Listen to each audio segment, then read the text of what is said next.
Hello student, आज की important session में आप सभी का स्वागत है। आज के सेशन में हम डिस्कस करने वाले हैं केवीएस के एक और इम्पॉर्टेंट टॉपिक के बारे में, जिसे हम लोग एनईपी 2020 कहते हैं। ये टॉपिक काफ़ी इंपॉर्टेंट है क्योंकि इस टॉपिक से 1 से 2 क्वेश्चन, उससे ज़्यादा भी क्वेश्चन हर साल एग्जाम में देखने को मिलता है। और हम लोग इस टॉपिक से बनने वाले कुछ इंपॉर्टेंट क्वेश्चन को पॉइंट आउट भी करते चलेंगे, जिससे आप लोगों को पता चल पाएगा कि किस तरह से क्वेश्चन एग्जाम में पूछता है। तो चलिए देर ना करते हुए वीडियो को शुरू करते हैं और देख लेते हैं ये हमारा एनईपी 2020 क्या है और इसमें क्या क्या प्रावधान किए गए हैं। तो सबसे पहले हम लोग बात करेंगे कि एनईपी 2020 किसके द्वारा लाया गया था। देखिए, जो नेशनल एजुकेशन जो पॉलिसी 2020 था, उसके जो अध्यक्ष थे वो कस्तूरी रंगन थे। कस्तूरी रंगन समिति जो थी वो अपनी रिपोर्ट जब सौंपी थी तभी एनईपी 2020 आई हुई थी। वैसे तो हमारे देश में जो शिक्षा नीति है वो क्या होती है, 20 साल बाद इसका पुनर्मूल्यांकन किया जाता है, क्या क्या हमने गोल्स अचीव किए हैं, क्या क्या बाकी हैं। तो हर 20 साल बाद शिक्षा नीति आना था, लेकिन इस बार जो शिक्षा नीति हमारी आई है वो 34 साल बाद आई है। देखिए, सबसे पहले जो शिक्षा नीति थी वो हमारी 1968 में आई हुई थी। उसके 20 साल बाद फिर 1986 में आई हुई थी। उसके बाद ये सीधे 34 साल बाद 2020 में आई हुई है। तो कुल मिलाकर 34 साल लगे हैं इसको आने के लिए। तो ये जब इतने साल बाद आया तो ज़रूर इसमें कुछ न कुछ अहम बदलाव किए गए होंगे। आइए हम उस बदलाव के बारे में बात कर लेते हैं। देखिए, जो हमारी जो शिक्षा नीति थी उसके तहत ये कहा गया था कि जो हमारा 2030 है उस वहाँ तक हम लोग क्या करेंगे, जो हमारा 2030 है तब तक हम लोग क्या करेंगे, शैक्षिक प्रणाली को निश्चित करेंगे। और जो हमारी 10+2 की जो पद्धति थी उसको हम लोग हटा के 5+3+3+4 पद्धति पे हम लोग बात करते हैं। देखिए, ये क्वेश्चन हमारा बन जाता है कि हम जो नई शिक्षा नीति है वो किस पद्धति पे काम करती है। तो 5+3+3+4 पद्धति पे काम करती है। ये जो 10+2 वाला है ये क्वेश्चन एग्जाम में पूछ चुका है, तो इस बार बारी है 5+3+3+4 की बारी है। तो आप लोग इसको ध्यान दीजिएगा। देखिए, इसमें क्या होता है कि केंद्र सरकार और राज्य सरकार के सहयोग से जीडीपी का 6% के बराबर शिक्षा के क्षेत्र में निवेश किया जाएगा। अब देखिए, जो शिक्षा है वो पहले क्या था, जब 1976 तक क्या था, जो शिक्षा था वो राज्य सूची का विषय था। लेकिन उसके बाद जब 1976 में 42वां संविधान संशोधन किया गया था तो शिक्षा जो थी उसको समवर्ती सूची में डाल दिया गया था। अब जब समवर्ती सूची में डाल दिया गया है तो उसमें जो कानून बनाने की जो प्रक्रिया होगी वह केंद्र और राज्य दोनों कानून बना सकता है। तो केंद्र और राज्य के द्वारा इसमें क्या होगा कि जीडीपी का 6% इन्वेस्ट किया जाएगा सिर्फ शिक्षा में। अब आप सोच सकते हैं कि कितनी बड़ी मात्रा जीडीपी का शिक्षा के क्षेत्र में निवेश होने जा रहा है। तो दूसरा हमारा क्वेश्चन ये है कि कितने परसेंट जीडीपी का, तो 6%। पहला हमारा क्वेश्चन है कि कौन सी प्रणाली है, तो 5+3+3+4 की प्रणाली है। यहाँ से हमें 2 क्वेश्चन मिल गए। आगे हम लोग देख लेते हैं एनईपी राष्ट्रीय शिक्षा नीति के क्या क्या उद्देश्य हैं। देखिए, इसका जो उद्देश्य है वो सीधे सीधे ये है कि हमें शिक्षा के क्षेत्र में क्या करना है, हमें शिक्षा के क्षेत्र में गुणवत्ता लाना है। जब शिक्षा के क्षेत्र में गुणवत्ता आएगी तो जो भारत हमारा है वो वैश्विक महाशक्ति बन जाएगा। हम लोग कहते हैं ना, भारत को क्या करना है, विश्व गुरु बनाना है। तो सिर्फ उसी के लिए हम लोग क्या कर रहे हैं, उच्च गुणवत्ता वाली शिक्षा को प्रदान कर रहे हैं, जिससे जो हमारा भारत है वो क्या बन सके, वैश्विक महाशक्ति बन सके। तो इसके माध्यम से संपूर्ण भारत में शिक्षा का उचित स्तर प्रदान करना है। जो शिक्षा का जो स्तर है उसमें हमें सुधार करना है। शिक्षा के स्तर में सुधार करने के साथ साथ हमें बच्चों को तकनीकी और रचनात्मकता वाली शिक्षा देनी है। ऐसा हमें शिक्षा देना है जिससे बच्चे क्या हो सकें, आज की तकनीकी से जुड़ सकें और उनमें रचनात्मकता का विकास हो सके। उसके साथ ही शिक्षा की गुणवत्ता पे हमें अधिक से अधिक ध्यान देना है। यही थी नई शिक्षा नीति का उद्देश्य। आगे हम लोग बात कर लेते हैं नेशनल एजुकेशन पॉलिसी एनईपी में जो 5+3+3+4 की जो स्ट्रक्चर थी उसकी क्या विशेषताएं हैं। देखिए, इसमें क्या कहा गया था, पॉइंट नंबर पहला हमारा है शैक्षिक क्षेत्र को तकनीकी से जोड़ा जाए।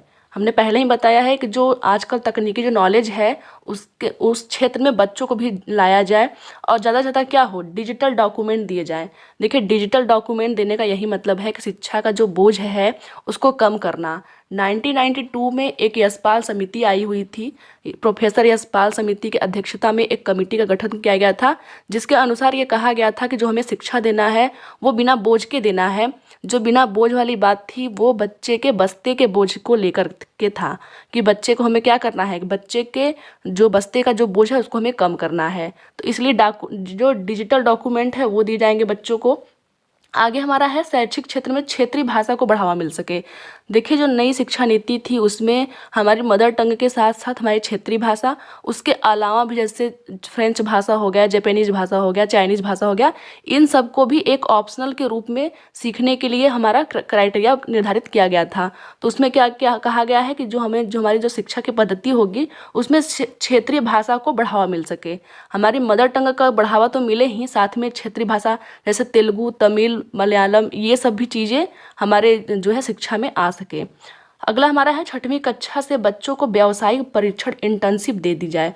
देखिए व्यावसायिक जो शिक्षण है वो 6वीं कक्षा से शुरू हुआ है, इसको आप लोग नोट कर लीजिएगा, क्योंकि एग्जाम में ये पूछ सकता है कि जो व्यावसायिक शिक्षा की बात की गई है वो किस कक्षा से की गई है। तो हम लोग याद रखेंगे कि 6वीं कक्षा से शुरू करना है हमें। अगला हमारा है अब 10वीं कक्षा में अन्य विकल्पों को भी रखा जाएगा, जिसमें छात्र कोई स्ट्रीम ना चुनकर अपनी इच्छा के अनुसार विषय को चुन सकेगा। देखिए जब हम लोग 10वीं कक्षा को पास करते हैं तो हमारे पास ऑप्शन होता है कि हम साइंस लेंगे कि आर्ट साइंस लेंगे, और साइंस में भी स्ट्रीम होता है कि हम मैथ स्ट्रीम से रहेंगे कि हम लोग बायोलॉजी स्ट्रीम से रहेंगे। तो ये जो चीज़ें होती हैं उसको स्ट्रीम सिस्टम को ख़त्म कर दिया गया है। उसके स्थान पे क्या कहा गया है कि बच्चे क्या कर सकते हैं, अपने इच्छा के अनुसार विषय का चयन कर सकते हैं। सपोज करते हैं जैसे मैं एक साइंस की स्टूडेंट हूँ और मैं एक मैथ की स्टूडेंट हूँ, तो मुझे कंपलसरी होगा जैसे फिजिक्स, केमिस्ट्री, मैथ पढ़ना कंपलसरी होगा। लेकिन अगर मुझे फिजिक्स पसंद नहीं है तो मैं बायोलॉजी भी ले सकती हूँ। और अगर मुझे कोई और सब्जेक्ट लेना है, जैसे कोई आर्ट का विषय हो गया, जैसे मान लीजिए मुझे जियोग्राफी लेना है मैथ के साथ में, तो मैं जियोग्राफी मैथ का कॉम्बिनेशन लेके पढ़ सकती हूँ। तो वहीं कहा गया है कि इसमें कोई स्ट्रीम नहीं है, साइंस स्ट्रीम, आर्ट या फिर कॉमर्स स्ट्रीम को ख़त्म कर दिया गया है। इसमें कहा गया है कि बच्चे क्या कर सकते हैं, अपनी इच्छा अनुसार विषय को चुन सकते हैं। आगे हम लोग देख लेते हैं।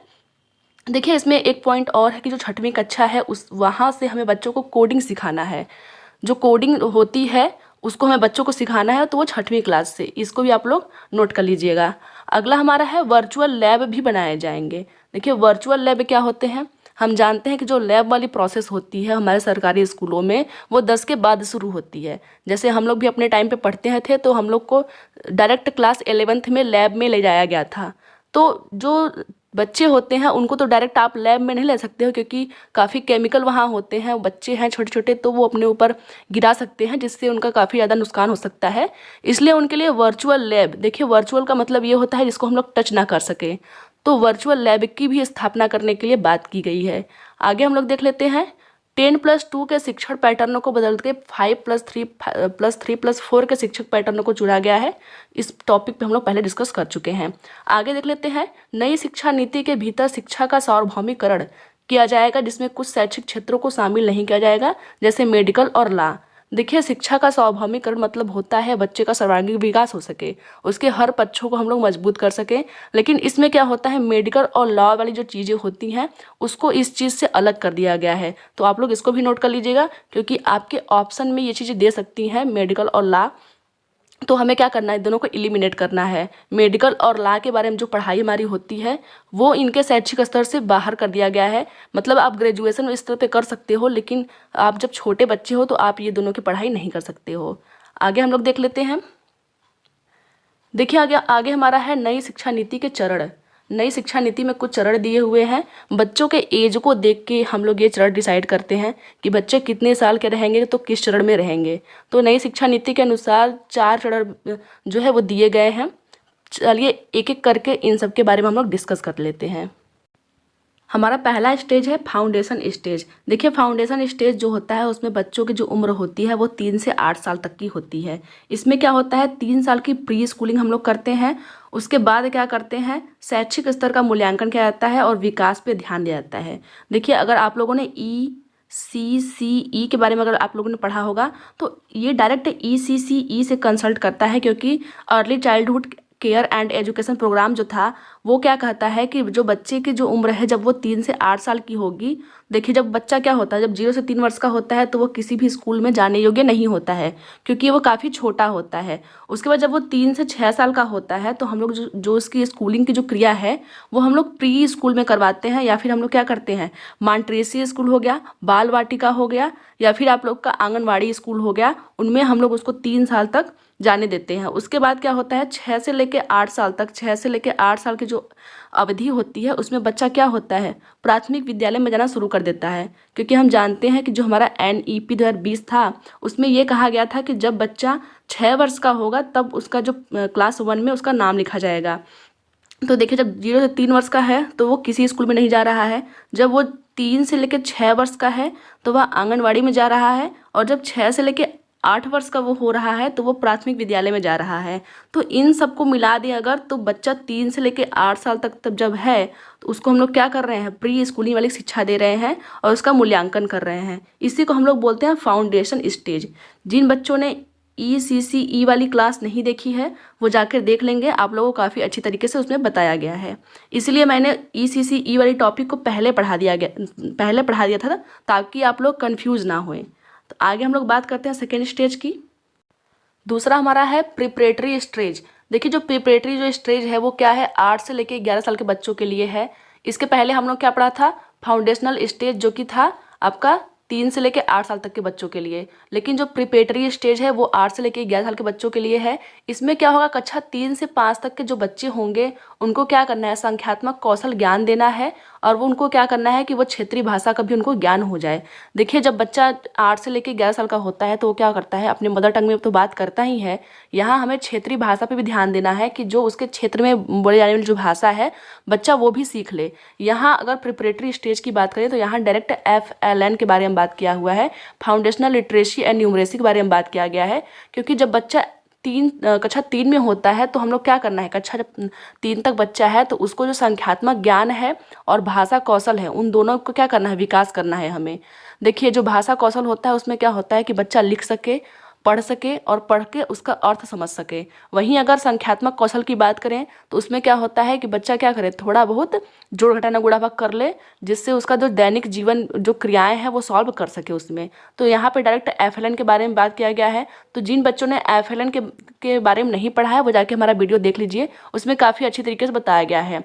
तो हम देखते हैं कि जो हमारी फाउंडेशनल स्टेज है उसमें ECCE के बारे में बात किया गया है, और जो प्रिपरेटरी स्टेज है उसमें FLN के बारे में बात किया गया है कि बच्चों को हमें क्या करना है, संख्यात्मक कौशल देना है और भाषा ज्ञान देना है। भाषा ज्ञान कैसा हो, क्षेत्रीय भाषा में हो। आगे हम लोग देख लेते हैं सेकेंडरी स्टेज के बारे में। देखिए, जो हमारी सेकेंडरी स्टेज है वो कक्षा 8 से लेकर 12 तक की कक्षा होती है। 8 से लेकर जब 12 तक में होते हैं बच्चे तो उनको हम लोग बोलते हैं सेकेंडरी स्टेज। इसमें क्या कहा गया है कि जो पाठ्यक्रम है उसको, जो 12वीं तक का जो पाठ्यक्रम है उसको ख़त्म करके बहुवैकल्पिक शैक्षिक पाठ्यक्रम को शुरू किया जाएगा। उसमें क्या होगा कि छात्र क्या करेंगे, अपनी मनपसंद विषय को चुन सकेंगे। देखिए, जैसे मैंने पहले बताया कि जब हम लोग कक्षा 10वीं में रहते हैं उसके बाद हमें क्या करना होता है, साइंस स्ट्रीम या फिर आर्ट या फिर कॉमर्स लेना होता है। लेकिन यहाँ पे क्या कहा गया है कि ऐसे शैक्षिक पाठ्यक्रम को हम लोग ख़त्म करेंगे और बहुवैकल्पिक शैक्षिक पाठ्यक्रम को हम लोग लॉन्च करेंगे, जिसमें बच्चा क्या होगा, अपनी मन पसंद का विषय वो चुन सकेगा और उसमें पढ़ाई कर सकेगा। आगे हम लोग देख लेते हैं गृह कार्य के बारे में बात करते हैं। देखिए, जो गृह कार्य होता है वो क्या होता है, जब हम बच्चा LKG, UKG और क्या होता है 1 से लेकर 2 की कक्षा में होता है तो वहाँ कोई किसी भी प्रकार का गृह कार्य देने की बात नहीं कही गई है। क्योंकि देखिए, इस समय बच्चा क्या होता है, बच्चा हमारा 6 साल से छोटा है। क्योंकि जब बच्चा 1 में जाएगा तो वो 6 साल का रहेगा, तो बच्चा 6 से लेकर 8 साल के बीच में है। तो उसमें क्या होगा, हम लोग खेलों के माध्यम से उसको अधिक सिखाएंगे, छोटे मोटे हम लोग उसको जो घटाना गुणा भाग सिखाएंगे। उसमें कोई भी होमवर्क की प्रोसेस नहीं की गई है। तो इन दोनों में हमें क्या करना है, कोई भी होमवर्क नहीं देना है। वहीं अगर बच्चा कक्षा 3 से 5 में हो, जब बच्चा कक्षा 3 में होता है तो बच्चा 8 साल का हो जाता है। क्योंकि देखिए, जब कक्षा 6 में होता है तो वो 1 में होता है, जब वो 7 साल का होता है तो कक्षा 2 में होता है, और जब वो 8 साल का होता है तो कक्षा 3 में होता है। तो जब बच्चा कक्षा 3 से 5 में है तो उसको हमें क्या करना है, प्रतिदिन 2 घंटे हमें देना है उसको होमवर्क करने के लिए। वहीं अगर बात कर लें कक्षा 6वीं से 8वीं तक की तो हमें 1 घंटा वहाँ होमवर्क की बात करना है, हमें बच्चे को 1 घंटे होमवर्क देना है। वहीं अगर 9वीं से 12वीं की बात कर लें तो वहाँ 2 घंटे होमवर्क की बात की गई है। देखिए, आप लोग इसको ना याद कर लीजिएगा क्योंकि एग्ज़ाम में ये चीज़ें पूछ सकती हैं। सबसे पहले तो आपको यही पूछेगा कक्षा 1 से 2 के लिए हम लोग क्या करेंगे, गृह कार्य देंगे कि नहीं देंगे, या फिर बोल देगा कि 1 घंटा देंगे कि 2 घंटा देंगे। तो आप लोग इसको नोट कर लीजिएगा। आगे देख लेते हैं, छात्रों का बैग उनके वजन से केवल 10% होना चाहिए। देखिए, जो छात्र होते हैं, हम लोगों ने पढ़ा था कि 1992 में यशपाल समिति आई हुई थी, जिन्होंने अपने रिपोर्ट में कहा गया था कि बच्चों को क्या करना है, बच्चों के बैग के वजन को कम करना है। जो 1992 की जो उन लोग की आई हुई थी रिपोर्ट, उसको हम लोग बोलते हैं लर्निंग विदाउट बर्डन, मतलब शिक्षा बिना बोझ के। उसका टाइटल टैग ही था, उसका थीम ही था लर्निंग विदाउट बर्डन, जिसका मतलब होता है शिक्षा बिना बोझ के। तो जो वहाँ पे बोझ है उसको बैग के बोझ से लिया गया है। देखिए, जब हम लोग अपने बचपन में थे तो क्या करते थे, हमारे 6 से 8 जो थी वो किताबें थी, उसके बाद हमें 6 से 8 नोट्स लेके जाने पड़ते थे और एक रफ कॉपी। तो जो हमारा बैग होता था वो काफ़ी भारी हो जाता था। तो अब क्या करना है, इस चीज़ को ख़त्म कर दिया गया है। हमें जो है बिना बोझ के शिक्षा देनी है बच्चों को। देखिए, 10% से अधिक नहीं होना चाहिए। अब जो शिक्षा बिना बोझ के है उसमें अब क्या करेंगे, जो टीचर होते थे पहले क्या कहते थे कि पूरी किताबें लेके आओ, पूरे नोट्स लेके आओ, लेकिन अब क्या करना है, शिक्षकों को ही चेक करना है कि कहीं बच्चे अपने बैग में अनावश्यक किताबें तो नहीं लेके आए हैं। तो उनके जो शिक्षक होंगे वो खुद ही चेक करेंगे। और देखिए, सरकार ने कहा है एक मशीन आपको करने के लिए, जिसमें क्या हो, मशीन ही निर्धारित करेगा कि बच्चे का बैग सही है कि नहीं है। तो और उसमें क्या करना है, किताबों के वज़न, जब हमें पुस्तकों का चयन करना है तो हमें ध्यान देना है किताबों के वज़न पर। ऐसे हमें पुस्तकों का चयन नहीं करना है जिसका वज़न काफ़ी ज़्यादा हो। आगे हम लोग देख लेते हैं, छात्रों के लिए स्कूलों में बाथरूम व पानी की सही सुविधा होनी चाहिए। देखिए, हर एक स्कूल में 1-2 बाथरूम होना चाहिए, लड़के और लड़कियों का बाथरूम अलग अलग होना चाहिए। और पानी स्वच्छ पानी पीने की हमें व्यवस्था होनी चाहिए, और हमारे बाथरूम में भी पानी की व्यवस्था होनी चाहिए। ये NEP 2020 में कहा गया था। देखिए, NEP 2020 में एक और बात कही गई थी कि जो बच्चे होते हैं वो क्या कर सकते हैं। बच्चे, जब हम लोग ग्रेजुएशन में जाते हैं तो क्या करते हैं हम लोग कि ग्रेजुएशन में जो हमारा सब्जेक्ट होता है उसको हम लोग, जैसे मान लीजिए जो ग्रेजुएशन हमारा होता है वो 3 साल का होता है, कहीं कहीं ग्रेजुएशन 4 साल का होता है। तो सरकार ने कहा हुआ है कि जब हम लोग जो ग्रेजुएशन की जो पढ़ाई है वो 4 साल की रहेगी, उसमें क्या होगा कि बच्चा क्या करेगा, अगर 1 साल तक पढ़ाई करके जो है छोड़ता है अपना ग्रेजुएशन, तो उसको 1 साल की डिग्री दी जाएगी। अगर वो 2 साल का करके छोड़ता है तो उसको 2 साल की डिग्री दी जाएगी। अगर वो 3 साल करके छोड़ता है तो उसको 3 साल की डिग्री दी जाएगी। मतलब बच्चा जितने साल करके अगर छोड़ देता है तो उसको उतने ही साल के अनुसार डिग्री दी जाएगी। वहीं अगर बात करें 4 साल तक, अगर बच्चा 4 साल तक पूरा अपना ग्रेजुएशन कर लेता है तो उसको ग्रेजुएशन की डिग्री के साथ साथ उसको रिसर्च की भी डिग्री दी जाएगी। तो ये था NEP 2020 में, ये छात्रों के लिए किया जाना है।